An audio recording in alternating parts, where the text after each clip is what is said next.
Setiap hari, wanita-wanita ini disuruh memakai krim yang sudah disediakan. Lalu mereka akan diminta meminum obat setiap harinya, sampai nantinya mereka tumbuh dewasa. Wanita-wanita ini setiap hari terkurung dalam sebuah gedung dan tidak pernah sehari pun melihat dunia luar bahkan matahari. Sampai akhirnya mereka dewasa, mereka akan menonton tayangan yang sama dan sama sekali tidak boleh berkomentar apapun. Vivian adalah gadis terbaik di asrama ini. Diam-diam, setiap malam Vivian selalu menghitung hari di tempat tidurnya. Hari itu, pemimpin mereka, Brixiel, mengumumkan bahwa mereka akan naik ke level 16, level tertinggi di asrama ini sampai mereka nantinya akan diadopsi. Kelompok Vivian ditempatkan di ruangan mawar. Ketika sampai di ruangan itu, ternyata ada salah satu teman dekat Vivian bernama Sophia. Namun, Vivian tampak tidak senang, karena dulu ketika mereka masih kecil, Sophia mengkhianatinya ketika krim Sophia jatuh dan Vivian mencoba membantunya sampai membuatnya telat membersihkan muka dan akhirnya dibawa penjaga. Namun Sophia tidak membelanya. Karena Vivian adalah yang terbaik di asrama itu, ia bebas menentukan sendiri kasur yang akan ditidurinya. Setiap hari mereka akan berbaris dan diminta meminum vitamin di hadapan CCTV yang disediakan. Ketika mereka makan bersama, salah satu teman Vivian terlihat selalu nempel dengan Vivian membuatnya risih. Sampai akhirnya Vivian memilih berpura-pura ke toilet namun tidak sengaja melihat Sophia sedang mencari sesuatu. Lama Vivian menunggu di toilet sampai tiba-tiba sosok Sophia sudah ada di depannya dan meminta Vivian mendengar sebuah rahasia. Tentu saja Vivian enggan mendengarkan karena itu dianggap melanggar aturan asrama. Para wanita disuruh berkumpul oleh Brixiel karena Brixiel akan memberikan mereka sebuah gaun baru dengan nama mereka tertera di sana. Tidak disangka ternyata anak-anak perempuan ini tidak pernah diajarkan membaca, sehingga mereka bahkan tidak tahu mengeja nama mereka sendiri. Malamnya ketika semua orang tertidur, ternyata ada salah satu anak yang terbangun. Lagi-lagi ketika para wanita sedang bersih-bersih, Sophia menyuruh salah satu anak bertukar tugas dengannya agar dirinya bisa berdua saja dengan Vivian. Sophia mengatakan kepada Vivian untuk hari ini jangan meminum vitamin yang mereka berikan. Tentu awalnya Vivian tidak berani melanggar aturan seperti itu. Sampai tiba waktunya mereka harus meminum vitamin tersebut. Ternyata Vivian pergi ke toilet dan memuntahkan pil vitamin tersebut. Malamnya semua orang sedang tertidur dan Vivian mencoba memanggil teman di sebelahnya yang tidak terbangun. Vivian akhirnya mencoba mencari dinding lagi untuk menghitung hari. Ia kembali mencoba membangunkan temannya dan tiba-tiba Sophia yang berada di ujung berkata mereka tidak akan terbangun karena vitamin yang mereka minum. Kemudian Sophia menyuruh Vivian untuk berpura-pura tidur jika pintu kamar mereka terbuka. Benar saja tak lama terdengar sebuah langkah kaki dan mereka berdua harus berpura-pura tidur seperti yang lain. Brixiel bersama kedua penjaganya masuk dan Brixiel menunjuk beberapa anak untuk dibawa mereka dan salah satunya adalah Vivian. Mereka dibawa ke sebuah ruangan lalu ada dua pasangan parubaya datang untuk melihat kedua anak yang dibawa. Kemudian bapak tua itu menunjuk teman Vivian yang akan mereka beli. Vivian dibawa kembali ke kamarnya dan Brixiel menunjuk salah satu anak lagi untuk dibawa kembali. Ketika ruangan kosong kembali, Sophia menghampiri Vivian dan Vivian membagikan informasi kepada temannya bahwa mereka dijual bukan diadopsi.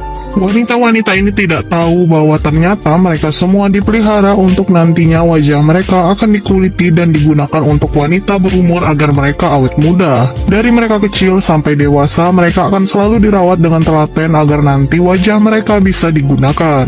Salah satu murid tahu ada kejanggalan di asrama mereka sehingga meminta salah satu temannya untuk tidak lagi mengkonsumsi obat yang selalu diberikan. Vivian bersama Sophia sedang mencari cara bagaimana mereka bisa kabur dari asrama ini. Mereka yang sudah tumbuh dewasa kini berada di level 16, level paling akhir. Setiap hari mereka akan diberi suntikan oleh dokter yang merawat mereka. Vivian mendapatkan ide bagaimana mereka bisa keluar dari sana dengan mencoba mendekati dokter yang ia kira baik itu. Ternyata suntikan yang selalu diberikan kepada mereka memberi efek samping seperti muntah dan bekas merah di lengan bekas suntikan mereka. Hari itu kembali Vivian mencoba mengorek informasi kepada sang dokter yang mulai curiga terhadap Vivian. Ia kemudian menyuntikkan sesuatu ke lengan Vivian yang ternyata adalah obat bius. Ketika mereka sedang berberes, Vivian dan Sophia sedang berdiskusi dan didengar oleh salah satu teman mereka. Karena curiga, teman mereka kemudian mengadukan perbuatan mereka kepada kepala asrama mereka. Para perempuan kemudian dikumpulkan oleh ketua asrama bernama Brixiel, tapi setelahnya ia menarik Vivian untuk ikut bersamanya. Vivian dibawa ke ruang hukuman berupa kotak kecil di ujung lorong, karena dianggap melakukan pelanggaran asrama. Brixiel kemudian kembali ke ruangannya dan ternyata dokter anak-anak perempuan itu adalah suaminya. Brixiel tahu bahwa suaminya sangat menyukai Vivian karena ia merupakan aset berharga. Namun Vivian harus tetap dihukum karena ia mulai memberontak. Malamnya ketika semua orang tidur, diam-diam penjaga masuk ke kamar mereka dan mulai menyentuh salah satu anak. Sophie yang tidak tidur kemudian memberontak dan memukul penjaga itu. Sempat sempat terjadi perkelahian di antara mereka. Ketika Sophie pura-pura pingsan, ia langsung menghantamkan kepala penjaga dan mengambil kartu aksesnya. Ia lari kabur menuju tempat di mana Vivian dikurung. Namun sayang, kartu itu tidak bisa digunakan untuk membebaskan Vivian dan malah membunyikan alarm. Sophie lagi-lagi harus meninggalkan Vivian sendirian. Sampai esok paginya, Vivian dibawa keluar untuk berkumpul bersama para wanita yang lain. Brixel tahu bahwa ada salah satu di antara anak-anak ini yang melakukan tindakan keji. Dokter kemudian mengambil alih dan mengatakan Sophia sudah melakukan tindakan keji dan perbuatannya itu ada yang membantunya. Alih-alih menunjuk Vivian, dokter itu malah sembarangan menunjuk salah satu anak yang tidak tahu apapun bernama Rita. Kali ini mereka akan meminum obat dipantau langsung oleh Brixel. Jadinya Vivian tidak bisa bohong untuk tidak mengkonsumsi obat tersebut. Malamnya Vivian mencoba tetap sadar agar dirinya tidak tertidur karena obat tersebut. Ia mencoba mencari kartu akses yang disembunyikan Sophie dan ia menemukannya di dekat kasurnya sendiri. Tapi kartu itu tidak lagi berfungsi dan Vivian tidak bisa keluar dari kamar mereka. Vivian mendapatkan ide untuk membuka baut pintu dengan kartu itu dan diam-diam ternyata rencananya berhasil. Brixel di ruangannya menyadari ada seseorang berjalan dan menyiapkan suntikan bius. Muncullah Vivian di sana untuk menanyakan keberadaan Sophia. Vivian sudah tahu keburukan asrama ini. Sampai Brixel mencoba menyerang dengan obat biusnya. Namun ia kalah cepat karena Vivian berhasil menghantam kepala Brixel. Ia kemudian mencoba mengikat Brixel. Vivian pun akhirnya keluar mencoba mencari Sophie dan mampir sebentar melihat pintu yang mengarah keluar. Pertama kalinya Vivian melihat bulan.